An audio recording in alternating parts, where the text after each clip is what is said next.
There are moments in your life that arrive disguised as something ordinary. They knock on your door wearing the plain, unassuming clothes of a Tuesday night, a borrowed book, a simple favor. You let them in without a second thought, because you have no reason to believe they are anything other than what they appear to be. You have no way of knowing that they are. In fact, architects of ruin and reconstruction come to quietly dismantle the load-bearing walls of your carefully constructed world, leaving you standing in the open air of a life you never thought you would be brave enough to live. For me, that moment smelled like the cold October rain clinging to Liam's jacket, and it sounded like the soft thud of a canvas bag of camera lenses hitting my apartment floor. He was only supposed to be dropping something off.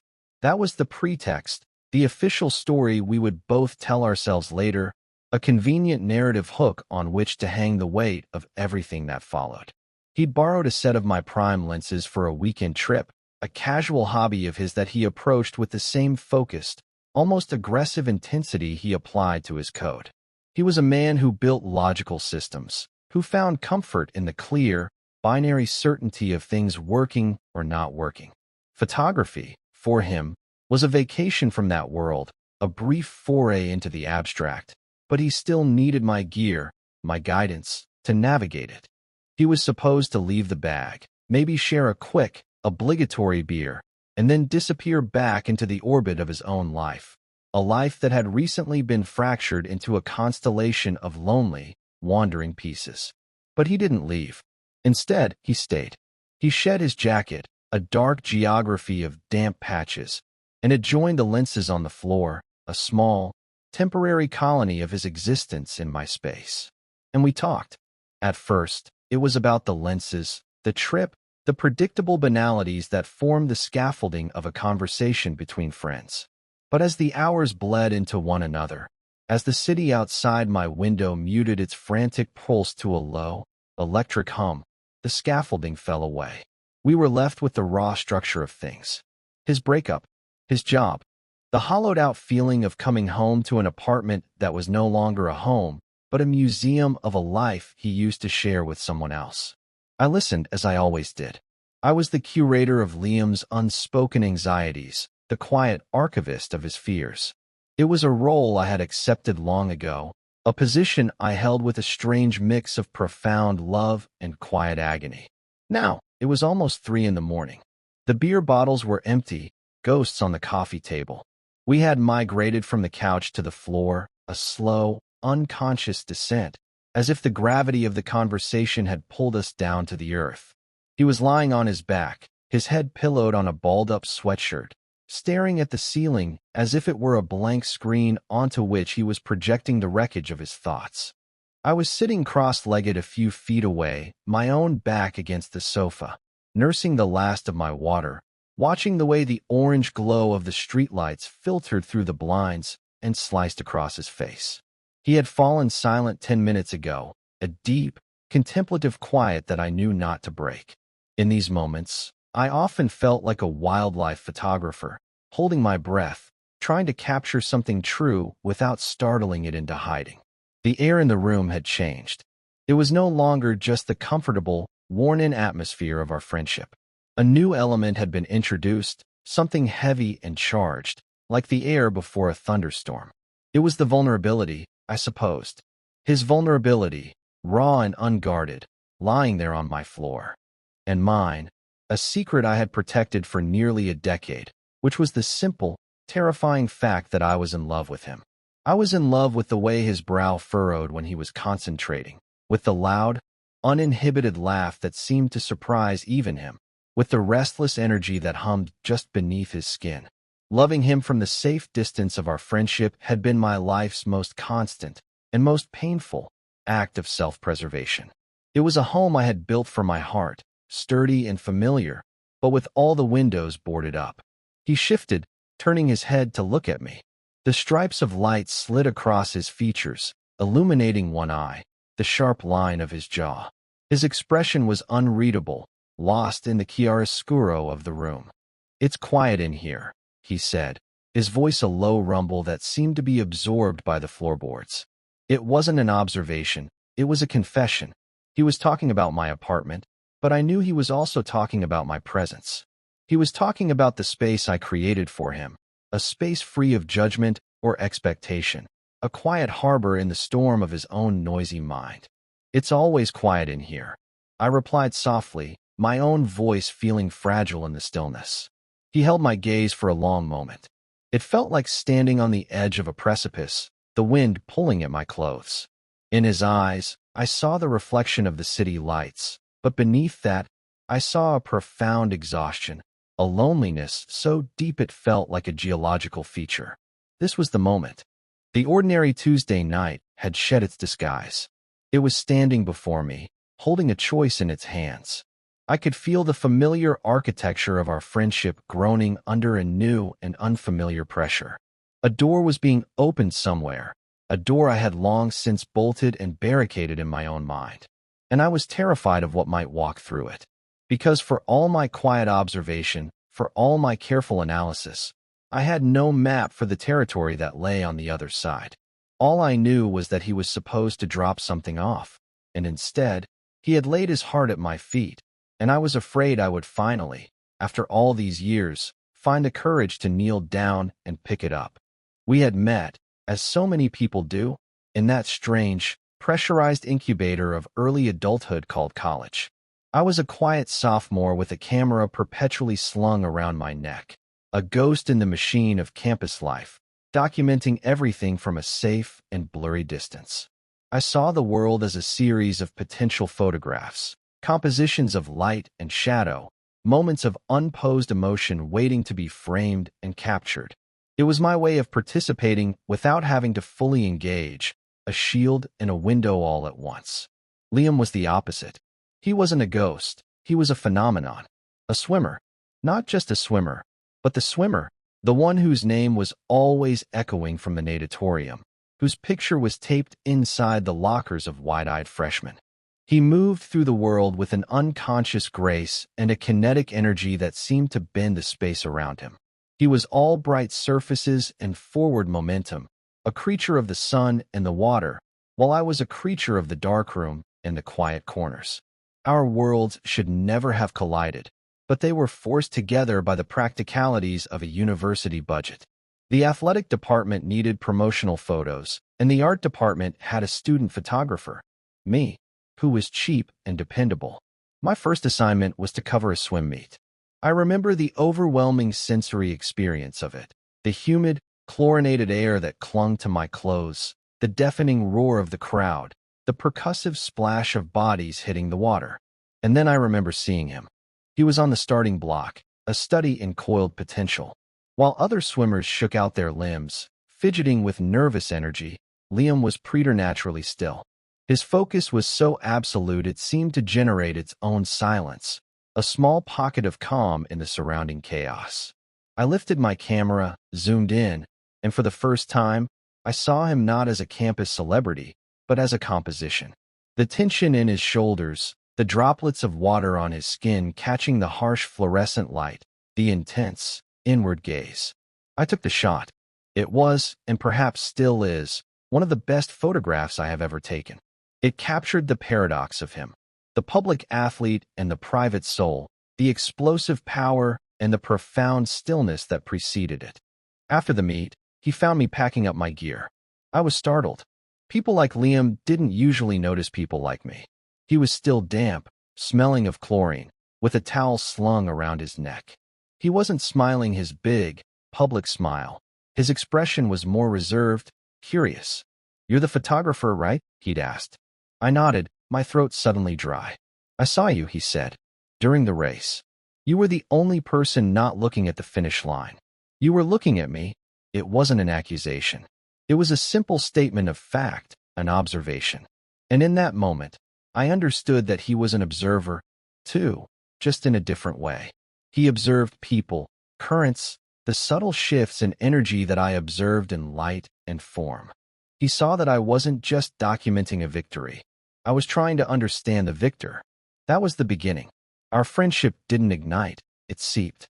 It grew slowly, organically, in the spaces between our two very different lives.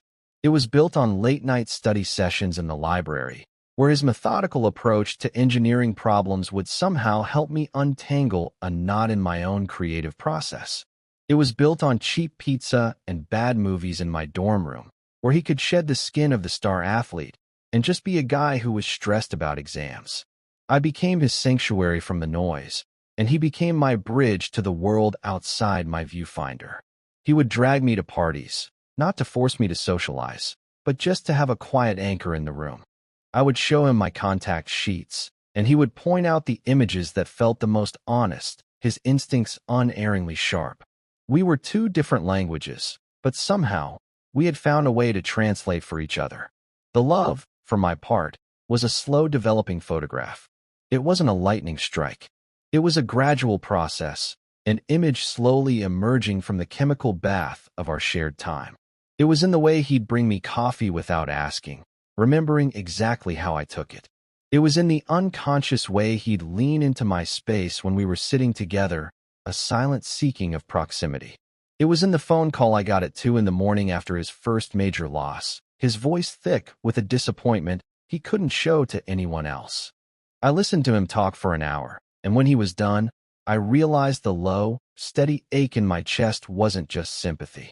It was something deeper, something more permanent.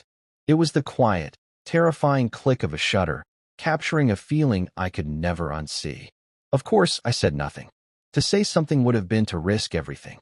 Our friendship was a delicate, intricate ecosystem, and my feelings were an invasive species that could choke the life out of it. So I built a wall around that part of my heart. A high, thick wall, and I lived behind it. I became the perfect friend, the supportive confidant. I listened to him talk about the girls he was dating, offering carefully neutral advice while my own internal landscape was being torn apart by silent hurricanes. I met Sarah, his long-term girlfriend, and I was kind and welcoming to her. I smiled at their holiday photos, attended their anniversary dinners, and played my part so convincingly that sometimes even I forgot I was acting. I convinced myself that this was enough, that having him in my life, in any capacity, was better than not having him at all. It was a carefully negotiated peace treaty I had signed with my own heart, and for years, the terms had held. But peace treaties are fragile things, and all they need is one significant event to shatter them into a million useless pieces. For us, that event was the day Sarah left him. The shift didn't happen overnight. It was more like a change in the weather, a slow, almost imperceptible drop in atmospheric pressure that you feel in your bones before you can name it. When Liam and Sarah broke up, it was a seismic event in his life.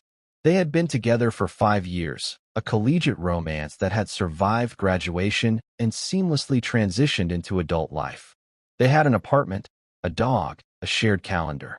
Their lives were so interwoven that their separation wasn't just a breakup, it was an amputation. Liam, who had always been defined by his forward momentum, was suddenly adrift. The future he had been swimming toward had vanished, the finish line dissolved. In the immediate aftermath, he did what was expected. He leaned on our mutual friends. He went out. He tried to fill the sudden, cavernous silence of his life with noise. I played my part, the steadfast friend, offering a sympathetic ear and a steady supply of bourbon. But I noticed a change in the texture of our interactions. Our conversations, once a comfortable back and forth, became more of a one-way transmission. He would talk, circling the same points of confusion and hurt, trying to map the territory of his new reality. I would listen, offering what little comfort I could. He was searching for a new anchor, and I was the closest, most familiar port in the storm. The first time he showed up at my door unannounced was about a month after the split. It was a Wednesday night, close to midnight.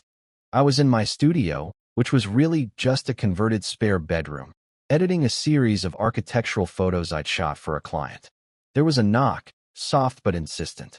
I was surprised to see him. He looked wrecked. His hair was a mess, there were dark circles under his eyes, and he was wearing a wrinkled t-shirt and sweatpants. He looked smaller than I'd ever seen him, as if the confident energy that usually held him together had leaked out. "Sorry," he mumbled, not quite meeting my eyes. "I know it's late. I was just walking, and I ended up here." He hadn't just been walking. My apartment was a 20-minute drive from his. He had made a conscious decision to come to me. It was a silent admission of need, a confession he couldn't make with words.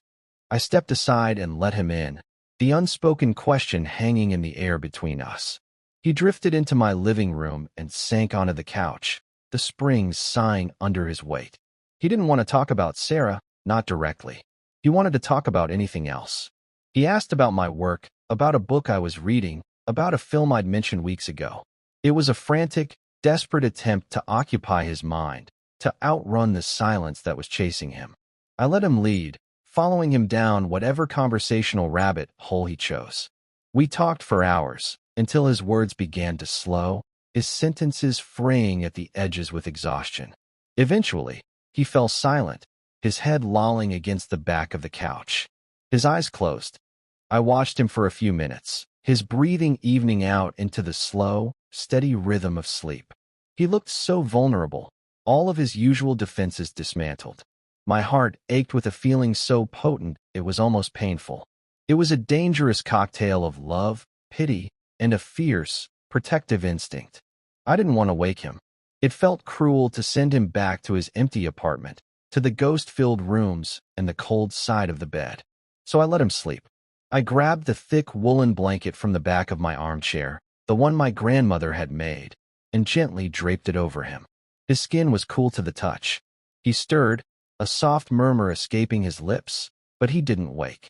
I stood there for a long time, just watching him, feeling the foundations of my carefully constructed world begin to shift beneath my feet. This was new. This was a line we had never crossed. He wasn't just my friend anymore. In that moment, he was something I was taking care of, something precious and broken that had been entrusted to my keeping. The catalyst hadn't been the breakup itself, I realized. The catalyst was the loneliness that came after, and it had driven him here, to my door, to my couch, into a gray area of our relationship that was both terrifying and undeniably, thrillingly hopeful. That first night established the blueprint for what would become our new ritual. It was a quiet, unspoken agreement, a pattern that emerged from the wreckage of his old life. Liam would appear at my door, usually late, always looking tired, a refugee seeking sanctuary. The pretexts became thinner and thinner, eventually disappearing altogether. He no longer needed a reason to come over. His presence became its own justification. Our home base shifted from the couch to the floor, a space that felt more communal, less formal. We'd sit on the big area rug, surrounded by my books and his scattered thoughts, the low light of my reading lamp creating an intimate island in the darkness. The ritual always ended the same way. He would fall asleep. It was never a conscious decision. It was a slow surrender. His voice would grow softer, his body would relax, and eventually, his breathing would deepen into the unmistakable cadence of sleep. At first, I would leave him there and go to my own bed, the closed door of my bedroom feeling like a vast and lonely distance. But one night, he was particularly agitated. He was talking about having to sell the dog, the last living link to his life with Sarah, and his voice was thick with unshed tears. When he finally drifted off, his face was tight with distress even in sleep. I couldn't bring myself to leave him. I stayed, sitting on the floor, my back against the couch, just keeping watch. I don't know why I did it. It was a purely instinctual act, a need to offer a silent, protective presence. He must have sensed it, because in his sleep, he shifted, rolling onto his side to face me, his hand uncurling on the rug just inches from my knee. That night changed the dynamic. My presence became part of the ritual. I was no longer just the host. I was the anchor. The physical space between us began to shrink. It happened in increments so small they were almost imperceptible. A week later, he was lying on the floor, and I was sitting nearby, working on my laptop. He was restless, tossing and turning. Without thinking, I reached out and put a hand on his shoulder. Just a steadying, platonic touch. He instantly went still, a long, quiet sigh escaping him. He sank into the touch, into a deeper, more peaceful sleep. My hand remained there for I don't know how long, my palm burning, my entire nervous system alight with a dizzying mix of terror and elation. I was hyper-aware of everything. The rough texture of his t-shirt, the warmth of his skin beneath it, the subtle rise and fall of his breathing. It felt like holding a live wire. I had crossed a boundary, a self-imposed line, and the world had not ended. In fact, he had leaned into it. This became the new, unspoken normal. He would lie on the floor, and I would sit beside him. Sometimes I would read, sometimes I would work, and sometimes I would just watch the play of shadows on the ceiling. The need for conversation dwindled. Our shared silence became the main event. It was a rich, communicative silence, filled with everything we couldn't say. His need for comfort, my deep, abiding affection. We were building a new language together, a language of proximity and quietude. The woolen blanket became a shared object, a small, tangible territory we occupied together. I'd drape it over him, and he would shift, making room for me to tuck a corner of it over my own legs. We were two people huddled together for warmth under a single, fragile roof, pretending we were just avoiding the evening chill. My internal world during this time was a chaotic, beautiful mess. I was living a double life. Outwardly, I was the calm, stable friend. Inwardly, I was a seismologist, meticulously recording every tremor, analyzing every subtle shift. Did the way he leaned his head slightly in my direction mean something? Was the brief touch of his fingers against mine when I passed him a glass of water an accident or a signal? I was drowning in a sea of ambiguous data, and my heart was a frantic cartographer, trying to map a coastline that changed with every tide. I used my work as a way to process it. I started a new series of photographs, intensely personal ones I never intended to show anyone. They were all taken in my apartment, late at night. They were pictures of the empty space on the rug where he had been lying, of the indentation his head had left on the couch cushion, of the two empty bottles on the coffee table. I was trying to capture the ghost of his presence, the tangible evidence of this strange, intimate dance we were doing. The ritual was both a source of profound comfort and exquisite torture. Having him so close, so vulnerable, was everything I had ever wanted. But the plausible deniability of it all was agonizing. He was my friend. He was heartbroken. He needed comfort. Any of these could be the logical, rational explanation for his behavior. He was simply seeking refuge with the one person he trusted implicitly. To assume it was anything more felt like an act of profound arrogance, a projection of my own desires onto his grief. And yet, there were moments of sustained eye contact that lasted a fraction of a second too long. Moments where he would be talking, and his gaze would drop to my lips before flicking back up to my eyes. These were the moments that fueled the fragile, dangerous fire of my hope. They were the cracks in the logical explanation, the glimpses of a different, more complicated truth. We were caught in a current, and it was pulling us somewhere new. I was terrified of the destination, but I was even more terrified of fighting the pull and being left behind on the shore. So I let it carry me, deeper into the beautiful, terrifying ambiguity of our shared nights on my living room floor. We were back in the moment that had been waiting for us all along, the inevitable conclusion of all those quiet nights. The ritual had reached its apex. We were on the floor, sharing the heavy woolen blanket, the space between us now measured in inches instead of feet. His head was no longer on a sweatshirt but on a throw pillow, and mine was propped against the base of the couch, so we were nearly on the same level, facing each other. The conversation had wound its way through the usual labyrinth of his work frustrations and my creative anxieties, but tonight, it had taken a more personal, more dangerous turn. He had been talking about dating, or, more accurately, the impossibility of it. He'd gone on a few tentative dates, set up by well-meaning friends, and he described them with a kind of weary detachment. "It's like I'm performing a role," he said, his voice barely a whisper, as if the words themselves were heavy. "I'm saying all the right things, asking the right questions, but I'm not there. It all feels like noise. Like I'm trying to tune a radio and all I can get is static." He paused, his gaze fixed on my face, searching for something. "The only time it's quiet," he continued, his voice dropping even lower, "is when I'm here, my heart hammered against my ribs, a frantic, trapped bird." This was it. This was the precipice. The air grew thick and heavy, charged with the full weight of his confession. He wasn't just talking about a quiet room anymore. He was talking about a quiet soul. He was talking about me. I could see the conflict in his eyes, the confusion warring with a dawning, terrifying realization. He was finally looking at the evidence that had been piling up for months, the data points of his own behavior, and he was struggling to form a conclusion. He, the man of logic and systems, was faced with an emotional truth that defied all his known parameters.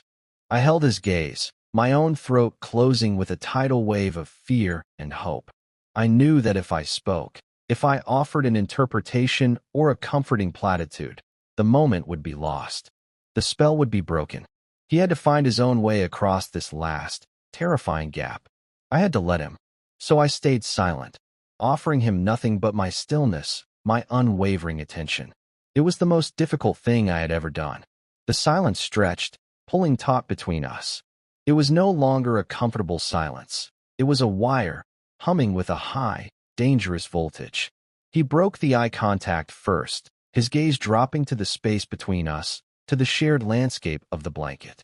He lifted a hand, slowly, tentatively, and his fingers brushed against the back of my own, which was resting on the rug.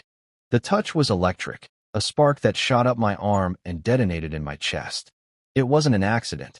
It was a question. His fingers lingered there, not quite holding my hand, but making a clear, undeniable statement of contact. After a lifetime of a moment, he looked back up at me. His eyes were wide, vulnerable, stripped of all their usual defenses. The confident athlete, the brilliant coder, they were all gone.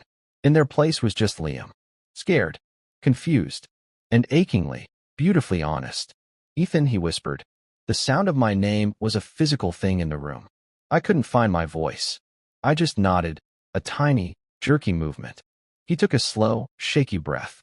Would it be okay if I kissed you?" The question shattered the last of my defenses. It wasn't a proposition or a pickup line. It was a plea for permission, a request for safe passage into a terrifying new world. It was the most vulnerable thing I had ever heard. All the years of pining, of quiet observation, of carefully guarded friendship, all of it coalesced into this single, perfect, terrifying moment. The architect of ruin and reconstruction had finally presented the blueprints, and all I had to do was say yes. Tears pricked at the corners of my eyes, a surprising, overwhelming flood of relief. The relief of being seen.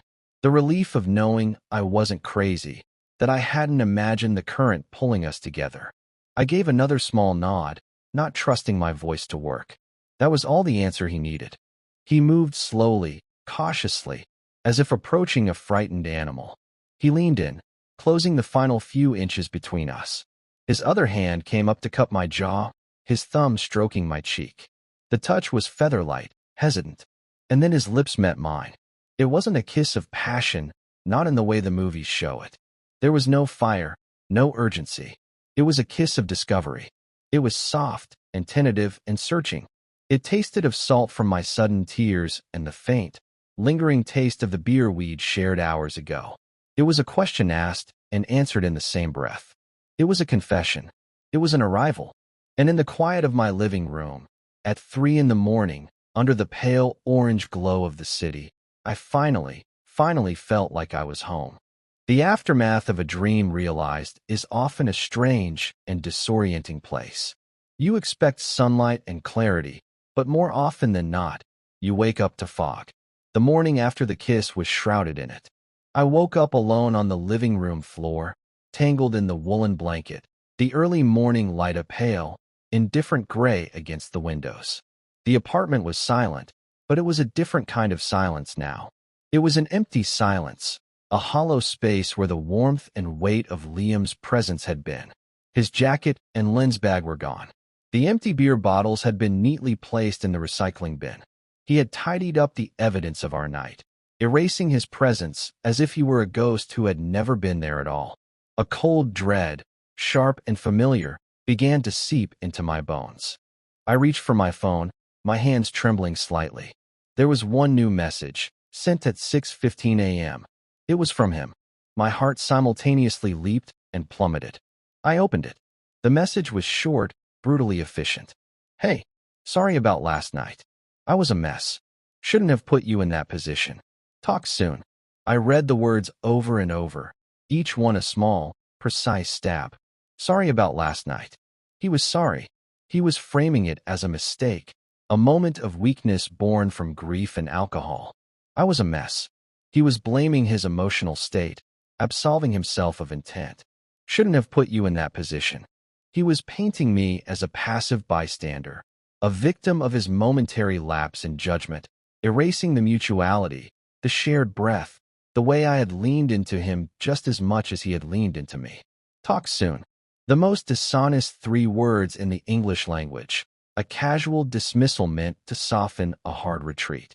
The hope that had bloomed so brightly in my chest just hours before withered and died, turning to ash. I felt like a fool, a naive, hopeful idiot who had mistaken a cry for help for a declaration of love. I had spent years building walls to protect myself from this exact feeling.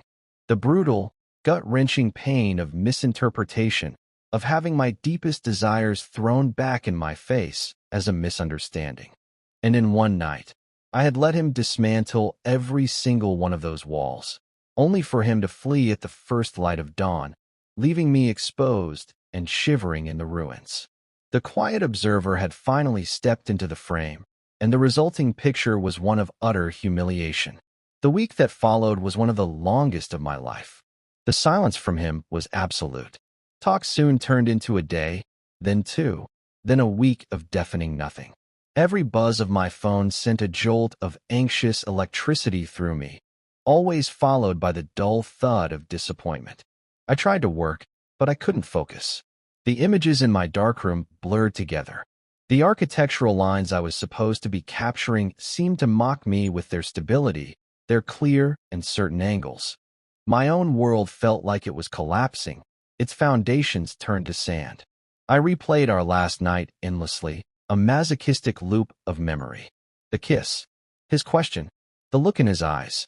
Had I imagined it all? Had I projected a decade of my own yearning onto his face and seen what I wanted to see? The doubt was a poison, seeping into every corner of my mind. Hurt curdled into anger.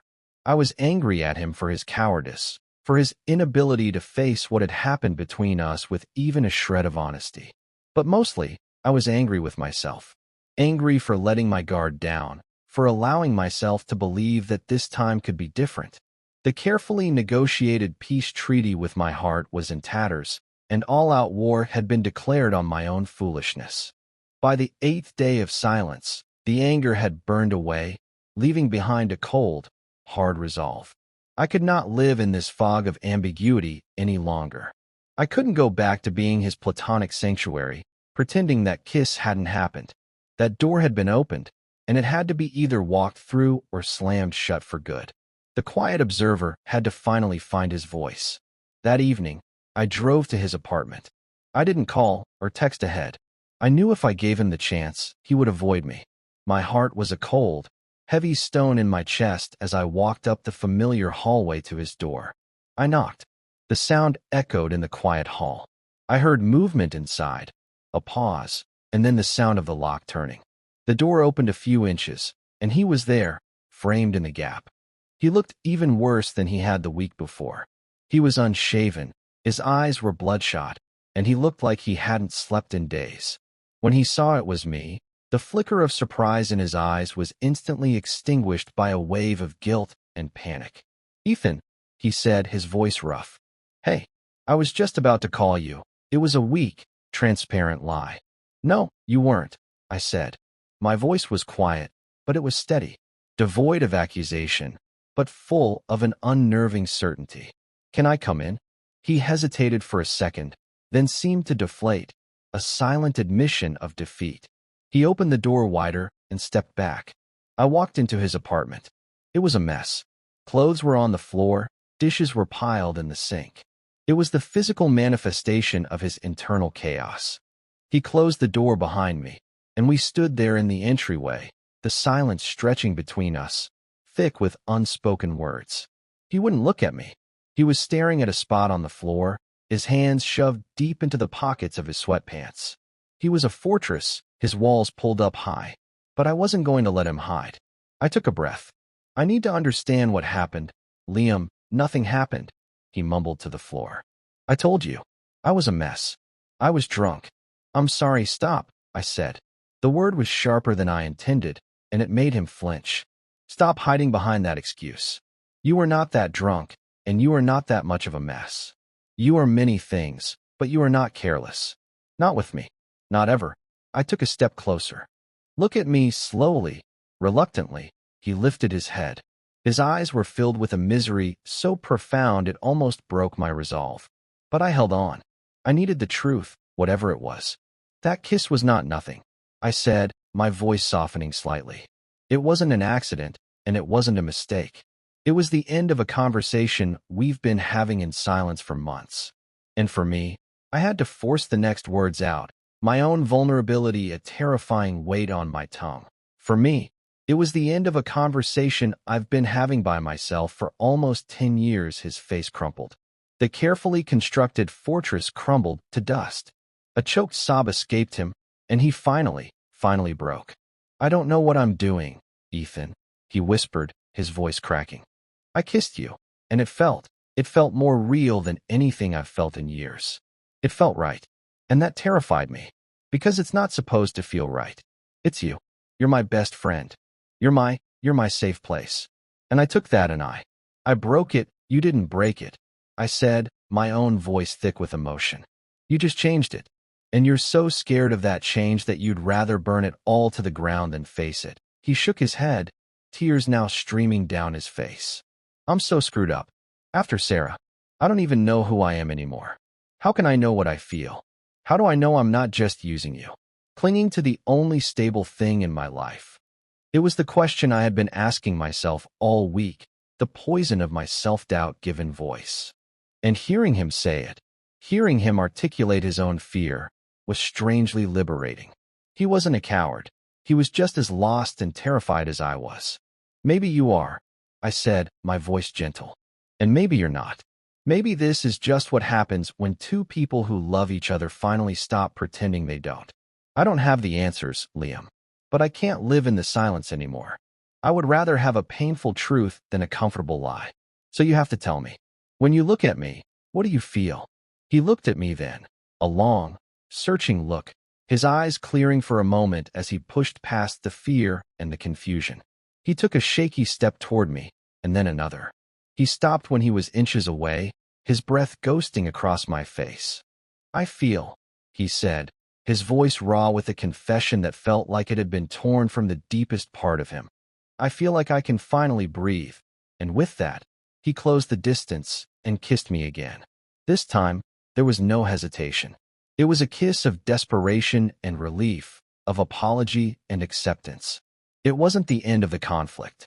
It was the beginning of the negotiation, the start of a new, terrifying, and breathtakingly honest conversation. That conversation lasted for the rest of the night, and in many ways, it's a conversation we are still having. We didn't solve everything in that one moment. The tangled knot of his confusion and my years of buried feelings couldn't be undone so easily. But we had found a starting point. We had found honesty. We moved from the tense standoff in his entryway to the worn cushions of his couch, and we talked. We unspooled the years of our friendship, examining it under this new, brighter, and sometimes harsher light. He told me about the quiet, persistent pull he had always felt toward me, a feeling he had never had a name for. He'd filed it away under the category of best friendship, because that was the only logical container his mind had for a connection so deep with another man. He spoke of his relationship with Sarah, not with regret, but with a kind of sad clarity. He had loved her, but he had always felt like he was performing a version of himself, a version that society, his family, and he himself expected. With me, he confessed, he never had to perform. He could just be. The kiss, he explained, wasn't a conscious decision to start something new, but an unconscious reaction to feeling truly seen, perhaps for the first time. It was an instinct, a homing beacon he had followed without understanding the destination. And when he arrived, the implications of that destination, what it meant for his identity, for his past, for his future, had sent him running in terror. I, in turn, told him everything. I confessed the depth and the breadth of my feelings, the loneliness of loving him in silence. I described the quiet torture of watching him with Sarah, the constant, low-grade ache of being his closest confidant, but never his partner. I told him about the photographs I took of the empty spaces he left behind in my apartment, my attempt to document the beautiful, painful haunting of our friendship. As I spoke, I felt a decade of pressure being released from my chest. The walls I had built around my heart didn't just come down. They dissolved, turning to dust and blowing away on the breeze of my own honesty. He listened to all of it, his expression a mixture of awe and profound sadness for the pain I had carried alone for so long. There were no grand declarations, no promises of forever. It was all too new, too fragile for that. We ended the night with a simple, quiet agreement to be brave enough to figure this out together. We would take it one day at a time, navigating this new territory with the same honesty that had finally brought us to its border. The fear was still there, a low hum beneath the surface, but it was now matched by a current of hope, a shared sense of purpose. We were two cartographers, with a blank map and a shared desire to explore. The days that followed were a study in gentle recalibration. The rituals we had established in the ambiguity of my living room floor were not discarded, but redefined. Liam still spent most of his nights at my place, but the dynamic had shifted from one of desperate refuge to one of intentional togetherness. The first time he stayed over after our talk, there was an awkward, hesitant moment as the night wound down. We were both standing in the living room, the unspoken question of sleeping arrangements hanging in the air. I was the one who broke the silence. You can take the bed," I offered, a clumsy return to old habits of self-sacrifice. He shook his head, a small, sad smile on his lips. "I don't want your bed, Ethan." He looked at me, his gaze direct and clear. "I want to be with you." And so, we went to my room. We laid down in my bed, on our backs at first, a foot of chaste space between us, both of us tense and uncertain. The intimacy of this new space felt monumental. After a few minutes of silence, I felt him shift. He rolled onto his side to face me. I did the same. In the dim light filtering in from the street, we just looked at each other. He reached out and took my hand, his fingers lacing through mine. The simple, solid contact was grounding, a physical anchor in the sea of our uncertainty. That night, we didn't do anything more than hold hands and breathe in the same quiet air. But as I finally drifted off to sleep, with the comforting weight of his hand in mine, I felt a sense of peace so profound it was almost overwhelming. The long, lonely vigil was over. Our new normal was built on these small moments of domestic intimacy. It was in the way we learned to navigate the small space of my kitchen, a silent dance of making coffee in the morning. It was in the comfortable silence that fell between us as we read on the couch, his leg resting against mine, a casual, constant point of contact. It was in the way he started leaving things at my apartment, a toothbrush, a change of clothes, his favorite mug. He was no longer a visitor seeking temporary shelter. He was slowly, carefully, building a home with me. The hollow, empty spaces in my apartment that I used to photograph were now being filled, not just with his belongings, but with the warmth and substance of his constant, chosen presence. One evening, about a month later, Liam was at my place, working on his laptop at my kitchen table while I cooked dinner. His old apartment had finally sold, and most of his things were in storage. He was living in a state of limbo, but it was a limbo we were in together. I looked over at him, at the way the evening light caught the silver of his laptop, at the familiar furrow of concentration on his brow. He looked up, as if sensing my gaze, and gave me a soft, easy smile. It was a smile I had never seen before, not the big, public grin of the star athlete, but a quiet, contented smile that reached all the way to his tired, happy eyes. In that moment, a feeling of certainty settled over me, as solid and real as the floor beneath my feet. Later that night, as we were getting ready for bed, I noticed he had closed my bedroom door. It was a small thing, almost insignificant. But for months, during the height of our ritual, the door had always been left slightly ajar. a symbolic escape route, a testament to our shared uncertainty. Tonight, it was firmly, securely closed. It was a declaration. He was no longer hedging his bets. He was here, all in. He was choosing this room, this life, with me. We began to heal in the beautiful, honest silence we had learned to create together. The wounds from his breakup, the scars from my years of lonely pining. They were still there, but they were no longer gaping. They were beginning to fade, tended to by the gentle salve of mutual care and quiet understanding. We learned that the strongest structures are not always the ones with the highest walls, but the ones with foundations built on the courage to be vulnerable. The moment that had arrived on my doorstep disguised as a simple favor had, in the end, dismantled my world, but it had also rebuilt it into something more spacious, more honest, and infinitely more beautiful than I had ever dared to imagine. It had rebuilt it into a home, large enough for the both of us.